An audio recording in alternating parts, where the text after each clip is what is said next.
Bovine tuberculosis, also known as bovine TB, is a disease that farmers fear. If contracted, entire herds of cattle can be destroyed. Now, it may surprise you to know that animals in a safari park are just as much at risk as farm animals. Today we'll follow the keepers and local farmers as they take every precaution to protect their animals against a disease that doesn't discriminate between the ordinary and the extraordinary.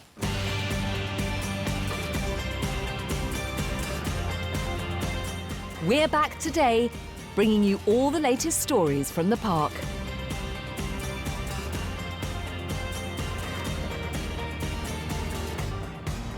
Jean must perform a pedicure on the pygmy goats, Why do I have the feeling this is going to be harder than it sounds? but she's got to catch them first. There you go. Oh, who's that? Keepers must work through the night to handle a high-risk arrival. This is a potentially very dangerous animal. Steady, steady. And staff are on tenterhooks whilst caring for the calf of a critically endangered species. You just can't guarantee anything. Literally, on a sixpence, they can be fine one day, the next, something's gone wrong.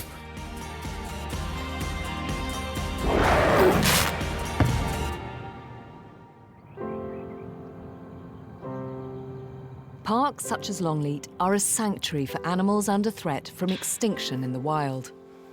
But sometimes, even here, they're not safe. I remember back in 2001 when the park narrowly escaped an outbreak of foot and mouth, a disease that threatened the life of not just animals here in the park, but also surrounding farms. Now there's a new threat, bovine TB, another disease that doesn't distinguish between farm, smallholding and safari park. And without vigilant testing by the team here, all the animals, even those that are critically endangered in the wild, are at risk. Bovine TB is a problem best known in cattle. But now, the disease may have made its way onto the park. Vets found positive results in a number of deer on the estate.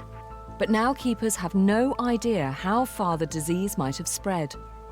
Many of the endangered species who live in sanctuary here are at risk, including the 2 new cheetah cubs. It's now a race against time to find the disease and stop it in its tracks. The longer it's on the park, the more species that could be affected.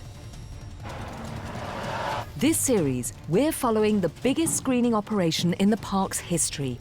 The man responsible is the park's head of animal operations, Darren Beasley. We have hundreds of animals here, so it's a huge undertaking. And then it's just the nail bite and the nervousness of waiting for those results. Today, team leader Amy has scrambled the entire team to begin testing 14 of the park's famous lions. It is a very big day today. We're doing lots of animals in the same house all at the same time. But unlike testing farm animals, testing a lion requires a full sedation. We're a safari park. Most of the things in here will either jump on you or eat you or chase you. That's what we are. So when it comes to the big cats, these are dangerous animals. So we have to anaesthetize them, we have to sedate them. Once started, a lion will succumb fairly quickly to the sedative, but senior vet Chris Mangum and his team are following a strict protocol before anyone enters the lion's den. We just need to make sure that the sedatives work. You know, it's just such dangerous beasts. You can't take anything for granted. So we give at least 15 minutes, and then we make sure we poke them with a pole, and then what we'll do, we'll open the cage door and we'll go in and we'll poke them again with a stick. And only when I'm really happy that they're fast asleep do we let anybody else in, which is just too risky not to take our time. Nothing on Klaus, boy. Anesthetic drugs carry their own risks, so the animals are given as little sedative as possible. But it's vital to get the dose right. You don't want a lion waking up out of its pen.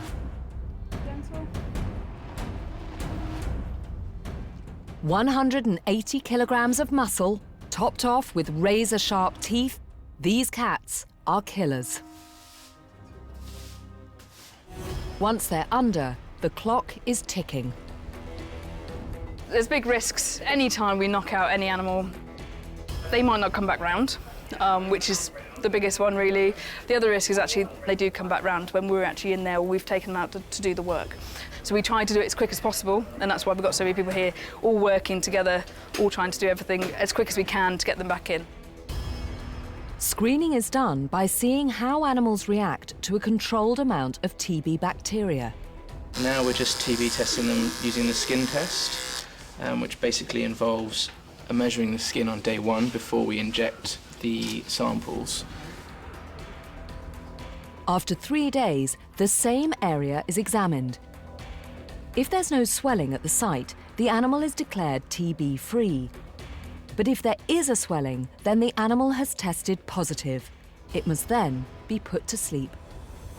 This is day 1, so in 3 days' time, we'll be doing the same process again. That's the big day, really, because that's when we actually find out whether we do have any animals that are positive for TB.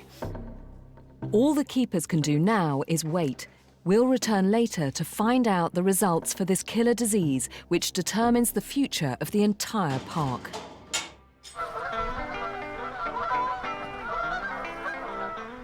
Since she joined the team last year, Jean Johansson has been involved with her fair share of feed-ups. From the big cats of Lion Country to the giant anteaters of Jungle Kingdom, Benito and Moroni. Last series, we saw how they use their incredible tongues. She's headed back there today to test their other amazing adaptation, their claws. Hi, Charlie. I take it this box is for Benito. It certainly is. We've got him a nice pinata. Oh, perfect. And he's not in here yet, so tell me what's inside. So in here we've got some leaves mixed up with some mealworms and some crickets. Oh, good. All his favourite things. So what do you intend to do with it? What's the plan? So we're just going to hang it up here, and then we will leave, and he will come out and along with Moroni and hopefully come and rip it apart. Yeah, I remember meeting Moroni last year, and she had massive claws, so she certainly they'll did. be perfect for ripping this box to pieces. Yeah, exactly. Yeah. So they use them to rip open big termite mounds in the wild.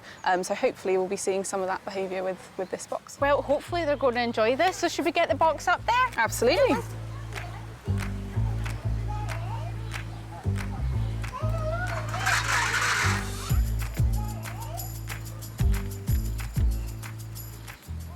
Now you have to help me out, Charlie, because I'm not going to know which one's Benito and which one's Moroni. How do I tell them apart? So the easiest way is Moroni's a lot greyer than Benito. Okay. And she's got much longer hair on the side. So are they using that sense of smell now? Do you think they can smell what's in the box? Yeah, definitely. You can see their noses waving around all over the place. Well, they're kind of just walking around and exploring at the moment, and actually Moroni seems to have got to the box first. I thought she would. Oh, really? Oh, there she is up on her hind leg. She's not sure about movement. She can't get a balance. She's going to have to work for it a little bit, and Benito's up there as well. I really want to see them hooking in claws into those boxes. Yeah, you can see he's trying, but obviously it's moving around quite a lot. Oh, and they've pulled it down. In they go, straight in there. Head's right in there. Yeah, and I think they're using those claws to just pull that box apart. They're really getting stuck into those treats, and I can see their throats moving a little bit. Is that the tongue that's causing that? Absolutely, yeah. It's a huge muscle that obviously rolls up when they're sucking the tongue in and out, so you can see it really working nicely there. Yeah, such an amazing looking animal, so unique. Well, it's lovely to see them both kind of enjoying that treat. They're loving it, aren't they? He's sharing quite nicely, actually. I'm impressed.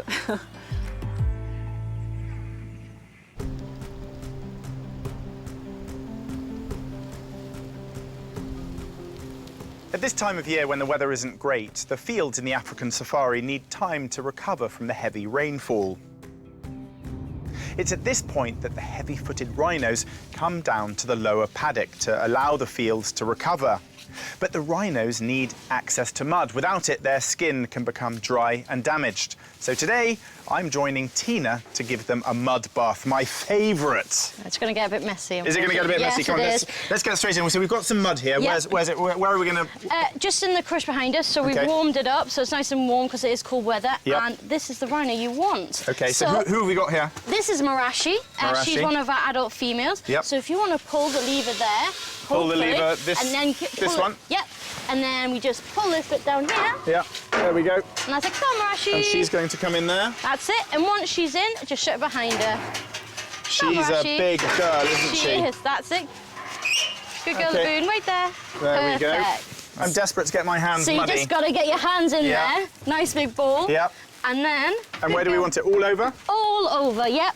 On the top, on the sides, as far as you can reach. Now, I've been out in Africa a number of times, and obviously they love to wallow out there. Yes. In Africa, this keeps ticks and things off the skin as well and helps keep parasites away. What good does this do in the heart of Wiltshire? Exactly the same. In the summer, it keeps the parasite, you know, they're biting flies. But in the winter down here, you'll find that once you put the mud on, their skin does get a bit dry, so that what they'll do is go off and find a good scratching log, and then all the dry skin can be scratched off. It encourages them to do that behaviour, and that way it exfoliates their skin. You know what, you think of rhinos as being these big, tough, almost armoured creatures, and yet we're giving them a mud pack. They're actually quite soft, aren't they? They are. Their skin is quite thick, but they can feel an insect land on them. And in the summertime, they obviously do this themselves. They don't need your assistance because they're out in the fields. Exactly, yes. They'll make their own wallow, which can create a bit of a mess for the visitors as they have to drive around it, but they're fully capable of doing it themselves. Fantastic. Well, Tina, I have to say this is a pretty unique experience. Thank you very much for letting me help you give a rhino a mud pack. Anytime. I know, you've been very good, very good. Caring for rare animals often calls for some good old-fashioned trial and error. One keeper who knows this more than most is team leader Mark Tighe. Under his watchful eye are the park's group of pink-backed pelicans, a species who simply refuse to breed in captivity. All across the country, collections have tried and failed to convince their birds to nest. But around 20 years ago, Mark decided to hand-build nests for them. We built these pods for them because we figured that they were tree nesting birds, so we'd raise them up off the ground. And that one event was the spur that got everything kicked into gear. And, you know, they started nesting, and very soon after we started getting eggs, and we got the first ones incubated, and the first chick came along and was hand-reared. Since that first chick, they've had huge success, with 35 more hatched into the group in Pelican Cove. But they've all been hand-reared. Mark believes pelicans simply aren't natural parents in captivity. The parent rearing side has been rubbish, for want of a better word. They've fought over eggs and, you know, dropped them in the water, or the time of year has never been very good. So there's always seemingly been something in the way of getting them to actually do it themselves, until now. And this time they've hatched one out, and this time it's worked. For the first time in the park's history, a pelican chick is being successfully reared by its mum and dad. We're extremely excited about it. It's taken us 22 years to get to this point, so it's quite something else.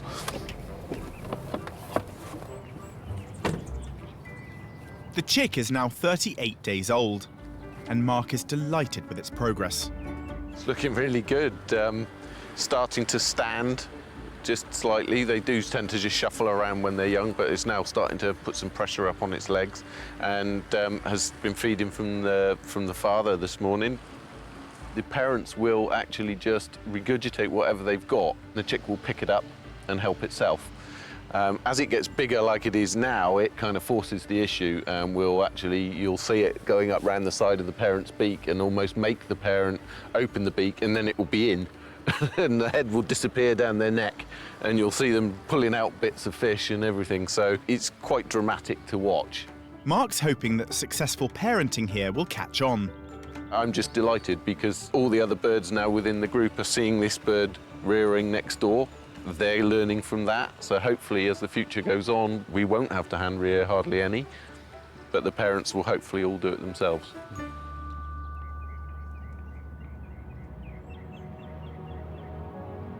Of all the animals on the estate, some of the most important are the giraffe.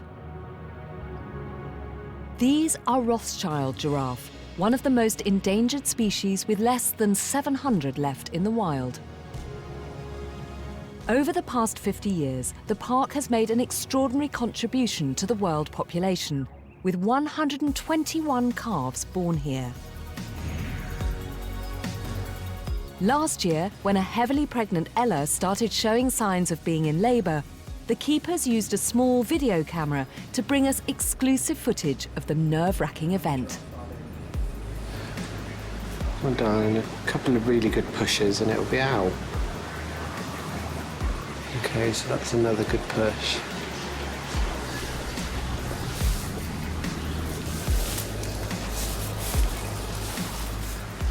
Finally, the calf appeared, but had it survived the 6-foot drop?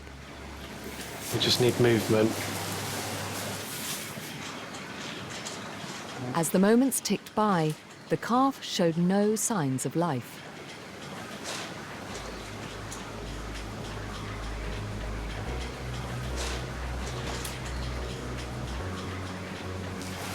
Okay, it's moving. Yeah, and it's breathing. The early signs were all positive that the calf was healthy. It's in a good position, it's not twisted, its legs are in a good position. Well done, darling. After 15 months of pregnancy, Mum Ella was delighted to meet her new baby daughter.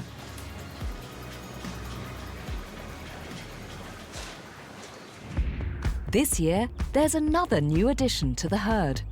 We've got some big news. Last night, our female giraffe Gertie had a baby, so we've been expecting it a while. She went into early labour yesterday morning, and it was there this morning when we came up. So at the minute, it's doing well. Our cameras have never been allowed inside the giraffe house on the day of the birth to see a newborn, until today. This is a first for Animal Park fans, because we've never actually shown them on the day, just because we like to give them that bit of time. But this one's really strong, so come and have a quick look. If we just head in and just stand in the doorway, so if the girls want to go and stand at the back, they can get out of the way of us, because being giraffes, they're quite nervous. Hello, poppets. Here they are, steady, steady, steady. Can you see its feet? It's hiding. There it is, less than 6 hours old. It has done all the right things. It's feeding, she's cleaning it, she's looking after it.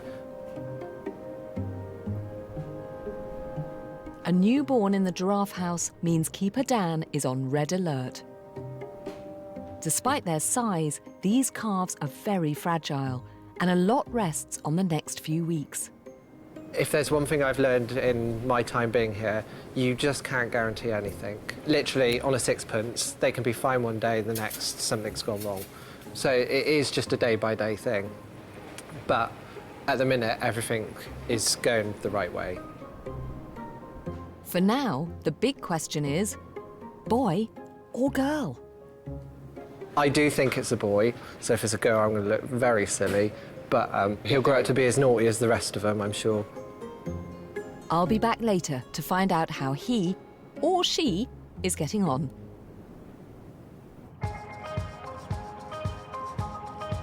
Earlier in the show, we saw how the park's flock of pink-backed pelicans successfully raised a chick themselves after 20 years of failed attempts. Well, Jean is about to meet this very important new resident. It's been 8 weeks since we saw Mark with that precious chick, so I'm here to see how they're getting on. Hi, Mark. Hi, Jean. Now, I can see that lot over there are all quite big. Which one's the chick? It's the one at the back. Yes, I can You can see quite dark, which is pretty big. It doesn't look like a chick anymore. How many weeks old exactly is our Well, it's chick? just over 12 weeks now. 12 weeks Yep. now? So it's left the nest, decided to be on its own. So should we go over and take a closer look? Yeah, I'd love to. It's not surprising the chick has grown up fast. Oh, then back up. These birds are voracious feeders, eating up to 1 kilo of fish each day. They're all sort of sticking together at the moment. Is this the way we'd see them out in the wild? Pretty much so, yeah. They will congregate in large groups. And how's our new chick fitting into the gang then? Really well. As you can see, the chick is in with the rest, fighting its corner, going for the food. which is all great because it shows now that it's become completely independent. It's left its parents. Great, so that's a good thing for you to see. Yep. Absolutely, it's great. I mean, you know, having had so many failures, because we have given these birds plenty of opportunity to rear their own, and it's just never happened. You know, the chicks die normally around about a week old, and this one has been an absolute blooming miracle. We've sort of shown now that we don't need to worry about them as much as we thought we did. You know, for them to be able to rear them out in cold and frost and all that kind of horrible winter conditions just goes to prove that, you know, they don't need us as much as we think. So will you attempt to do it again? Definitely. They've proved they can do it once, they can do it again. Well, I know you've been here for 32 years, so that must be a huge achievement for you. Well done. Thank you. This series, we're following the largest testing programme in the park's history. Many endangered species are at risk from a fatal and highly contagious disease, bovine tuberculosis. Parts of the park are on lockdown and international wildlife breeding programmes are at a standstill until they get the all clear. Unfortunately, the keepers don't have to look far to see the devastating effect bovine TB can have. Go on. Steve Crossman and his family have been farming land owned by the Longleat estate for over 3 generations. 961. 961, yeah. Like many farms in Britain, last year Steve's cattle tested positive for TB. Since then, his whole livelihood has been at risk. It's a nightmare. It literally does mean your business just grinds to a halt. There's nothing you can do about it. Just like the animals in the safari park, in order to get a clean bill of health, the herd must test clear. It's just a waiting game. You're just wishing the time away to get the next test in and hope you go clear. 482. Steve's cows receive exactly the same test as the animals in the safari park. It may be a safer process here on the farm, but it's no less tense. Go on then, big boy, off you go. Another positive test this week for Steve would mean more cows being destroyed and trading restrictions remaining in place. You just got to hope it all goes right now. If we go down with TB again on Friday, which is when we're going to have our reading, we're going to have to seriously sit down and consider the future and see, you know, where we go from here. And we'll, I don't know, set up, I suppose, get out. Just like the keepers, Steve is praying for a good result. Friday is such an important day for us now. If it all goes clear on Friday, we're back in what I classify as the real world. The stress of it is just horrendous. Uncertain times, but hopefully we'll have a clear test and things will go away. Back at the park, it is results day for the lions. 72 hours ago, we knocked down the 14 lions. So today, really, it's just a process of reading the test sites. The best case scenario for us today is that we find absolutely no reaction whatsoever. The vets must carry out the all-important examination of each lion's skin by sedating them all again. If one lion has this fatal disease, there's a strong chance others will. Head of Safari, John Merrington, is on hand. It's a very tense time. Of course, all the keepers care passionately about the animals. So of course, fingers crossed, you want it all to come back as negative results for the tests. Thankfully, the first lion shows no signs of TB. That's good news. So just heard this one's got negative results. That's absolutely fantastic. A completely negative result across the board would enable us to come out of restrictions. Of course, with all these animals we have on the park, they're all part of breeding programs throughout Europe, so that will enable us to do that. One by one, the 14 lions are sedated. With so many to check, the team must proceed with extreme caution. To enter each pen safely, both keepers and vets must work perfectly in tandem. because they're such dangerous animals. They're just testing for responsiveness, and then once they're happy, yep, they're not getting any flicking ears or the animals' heads aren't moving, they know it's safe to go in. Yeah, let's get in and have a little look.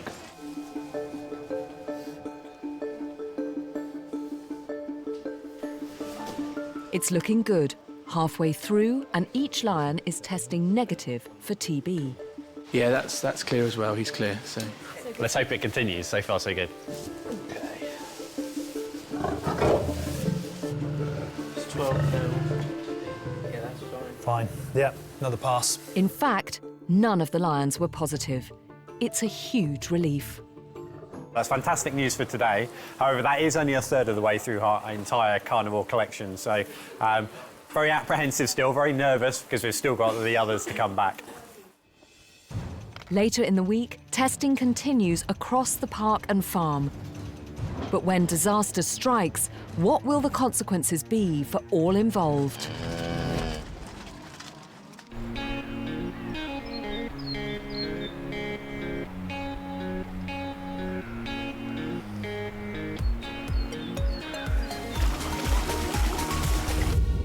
Exercise is essential for keeping animals in peak condition, but when it comes to wild animals, it's not always as easy as just popping on a lead. Or is it? Hi, James. Hiya. This is a bit of an unusual sight. Slightly unusual. Who do we have here? So this is Rocky. He's a striped skunk. That makes me a little bit nervous because I'm at the back end of a skunk here. Should I cover my nose? You're absolutely fine. Rocky actually used to be someone's pet. Someone's pet? Someone's pet, yeah. They're becoming more and more common as people's pets. He's actually been descented, which in the UK is actually against the law Yeah, now. that doesn't sound natural. Even though it's possible to have a skunk as a pet, we certainly don't recommend it. Aside from the smell, they can be aggressive and require specialist care. Should we take him for a quick stroll? Yeah, he's definitely raring to go, so let's do do it. Come on, Rocky.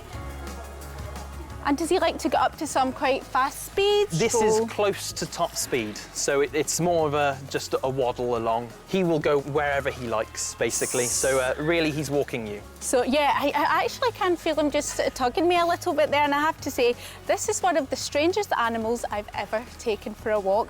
Tell me more about him in the wild. Who would his predators be? Really, with skunks, not much wants to eat them. So I wonder why, James. Exactly. So bears are scared of them, wolves are scared of them. Most things will steer clear because of that immense smell. And they can actually shoot up the smell to up to 10 feet, which is, that's pretty impressive. So the spray, is it essentially just wee? It's not wee. A lot of people also think it's just a fart. It's not. It's from a special scent gland. It's basically just a fluid, a foul-smelling fluid. He's very well behaved, and I have to say he's very relaxing. He's doing a great job. Yeah, I'm quite enjoying this walk. So how did Rocky come to you? So there's a bit of a sad story behind him. Because he was someone's pet, they didn't look after him great at all. They kept him in a very small, confined space. He was brought to us by the RSPCA. When he first arrived, he was, for lack of a better term, a monster. He would be hissing and spitting and would try and bite you at any opportunity, but through sheer persistence and positive reinforcement, this is what he got. Well, he seems very happy here. Well, James, I think he's had a good little bit of exercise today. Most definitely. I don't know about you, Rocky, but I'm pretty tired. Definitely. Come on.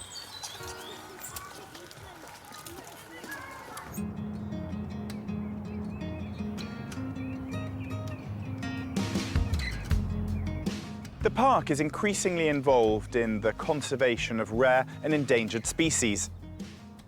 Any animals bred here could one day help save a species from extinction through reintroduction programs. The key to successful breeding, however, begins with two suitable mates.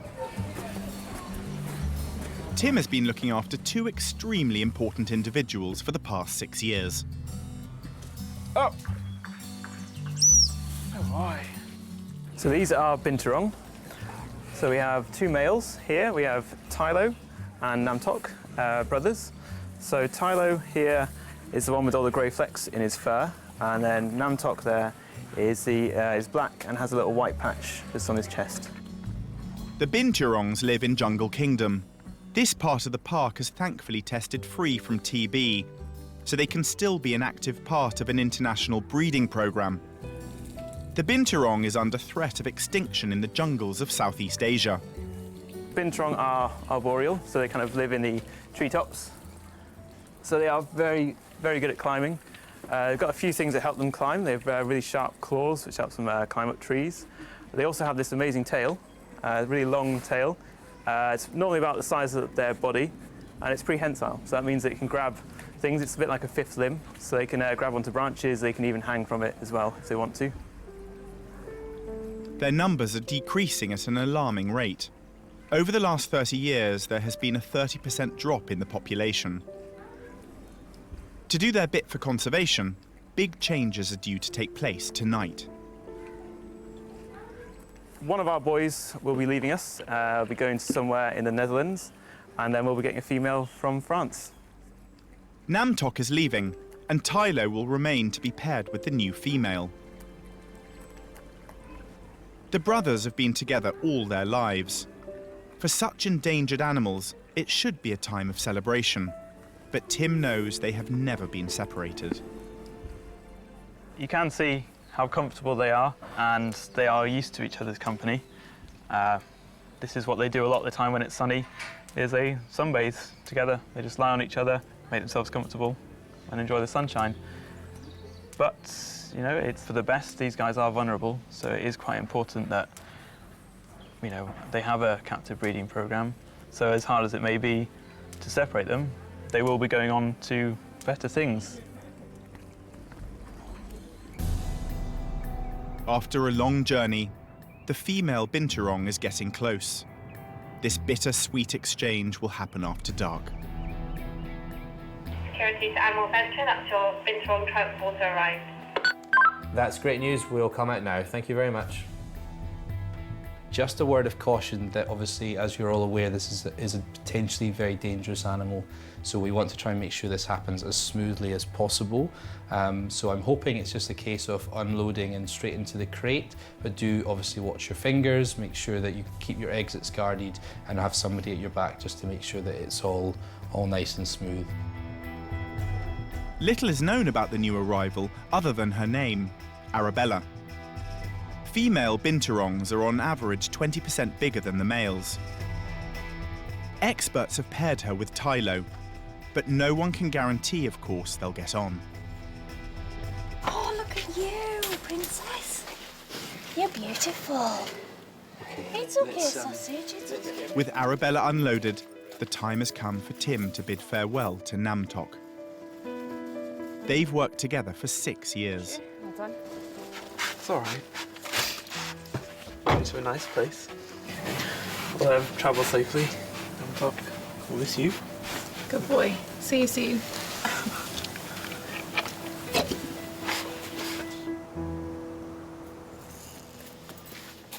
The team's attentions must now turn to Tylo and his new mate who's travelled all the way from France. Even though they're not well studied, binturongs are known to make a range of noises. A chuckle when they're happy, and a wail when disturbed. This pair won't be in the same pen for some time, but a bad first impression could impact on them being a successful breeding pair. So obviously this is all very exciting. This is the first time of them meeting each other. Some interesting vocals. It's not a great start. The hopes of an international breeding programme rest on these two hitting it off. It's been a big day for the keepers and the binturongs. I think it's time we let them settle down a bit, don't you? Yeah, Yeah. I agree. Let's get the lights turned off and leave them to it.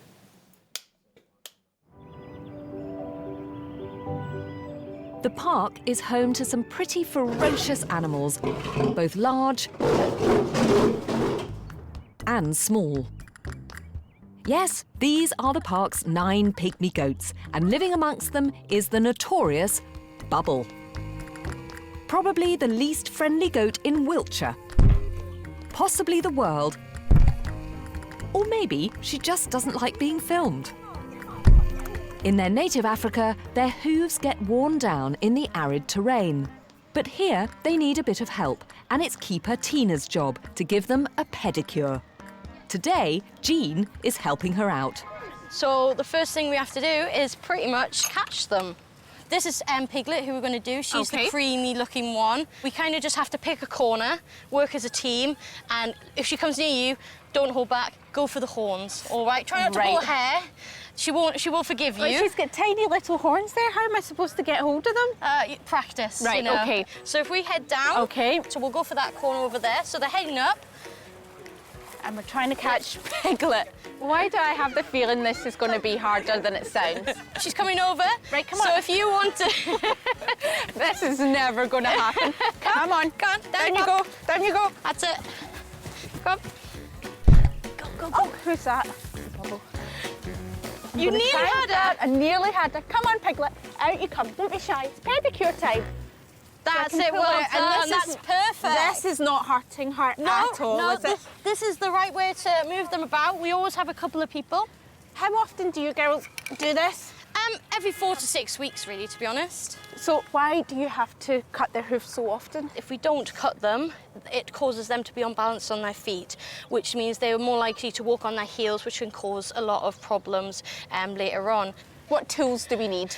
We need some good old hoof snips. They look quite big, Tina. She has got little feet, but I assure you these are absolutely fine. OK, the first thing we do is you can see she's got mud between her toes, so we want to take all of that dirt out there, and unfortunately, you want to have a good smell of it. Thankfully, it doesn't smell because one of the things you smell for is foot rot, and you will instantly know that if that smells there, that she's got a problem deep in the foot, but I can't smell it, so she shouldn't have it. Good girl. You can see she's got heels here. They're all overgrown. These are the outer walls of the foot. So what we want to do is basically we want to even all this out so it's a nice flat foot. So you want to make it a nice, long, clean cut, one go, because if you do several cuts, it leaves jagged edges. It really is just like our own fingernails. Basically, yeah. You know, it is a bit nerve-wracking at first. You know, you're cutting an animal's foot, and they do have a blood supply in here, so you do want to be, you know, careful that you're not going to hurt them. But once you learn how to handle the tools and things like that, everyone quite enjoys doing it, really, and they quite enjoy it. They get cuddles, and they get nuts afterwards, and, you know, when you've got an overgrown foot, there's nothing better than getting it sorted out, really. That is a perfect foot, and she should be able to walk on that lovely with no problems. Oh, there you go. Right. Piglet, one pedicure done. So, girls, we've only got 1, 2, 3, 4, 5, 6, 7, 8 to go. And right. And all of them have got 4 feet. Let's get her down and get started. Good Come girl, on, you lot. Piglet. Pedicure time. Come on, Pig. Come on. Earlier in the show, our cameras were with the keepers as they welcomed a new arrival. Binturongs live in the forests of Southeast Asia, but these captive animals are part of a delicate breeding programme. Arabella has come from France, but her first impressions of Wiltshire lad Tylo weren't great. So keepers have kept them apart for a week.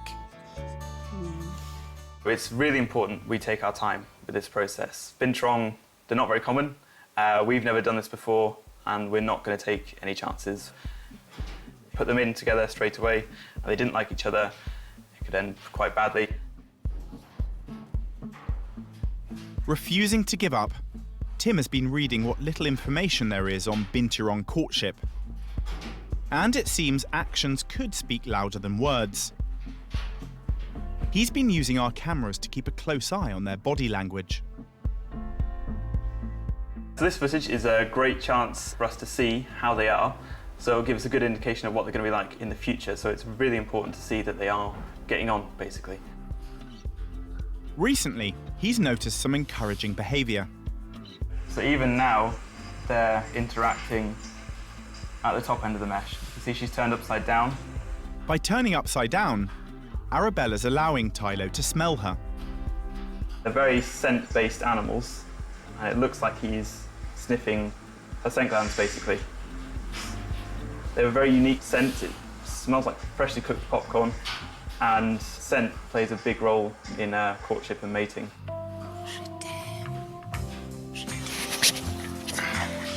This extraordinary ritual is the first indication for Tim that this pair may have a beautiful friendship ahead of them.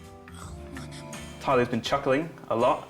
He makes a kind of a vocalisation which sounds like someone laughing a bit.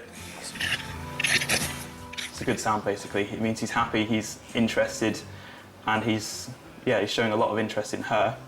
Having said an emotional goodbye to his brother, Tylo may be beginning to accept Arabella as a mate. This is really encouraging stuff based on this footage and how relaxed and how interested and calm they both seem to be. We'll be able to mix them pretty soon. And we'll be back this summer to let you know how this relationship develops. It's almost the end of the show, but there's just time to meet the baby giraffe, who is a boy, called Evan. I'm here with Polly, and we've just been looking at your latest arrival. And how is he doing? I mean, he looks fantastic. He's doing really well. He's quite a confident little character. He's got that from Mum, Gert. Here. She's quite a confident character herself, and I think Evan's kind of taken that on as well.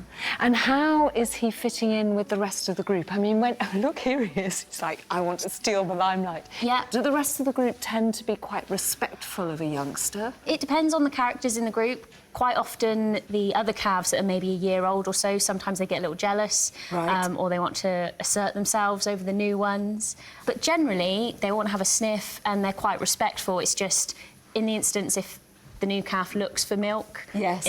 from the wrong mum, then they get a little upset about that. Evan's actually just having a snack. Oh. Someone else is trying to have milk at the same time. Gertie doesn't like that. So that would have been a calf that was born last year, would it? Yeah, you do get milk thieves sometimes. Right. But obviously, Gertie only wants Evan to feed from her, which is why she's walked away. Right. She won't allow the others to steal her milk. And what's his future? Will he stay here, or will he go to another herd and have another important breeding programme for Rothschild's giraffe elsewhere? Yeah, because he's a boy, he will move on once he is mature. Yeah. So hopefully he would go on to breed somewhere else, but he might go to a bachelor group for a little while before that. Yeah. So it would be lovely if he could go on breeding somewhere within the UK or in Europe. And what about for later this year? Have you got any more calves due? Potentially. We have a few due in the summer. Oh, really? So maybe when we're back we might see more? Maybe, yeah. That would be really exciting. Well, Polly, thank you very, very much. It's always a real treat to see them. Sadly, that's all we've got time for on today's programme. But here's what's coming up on the next Animal Park. Jean meets Animal Adventure's strangest resident. Wow, he's just completely turned into a little ball. How amazing is that? Animal Park legend Ian risks life and limb for the killer shot of Africa's deadliest animal. They wake up in the morning grumpy and they go to bed grumpy. And we find out what happens when a dangerous animal tries to get out. I've got cars coming in, so he knows that he's got a perfect opportunity. And there goes Dave.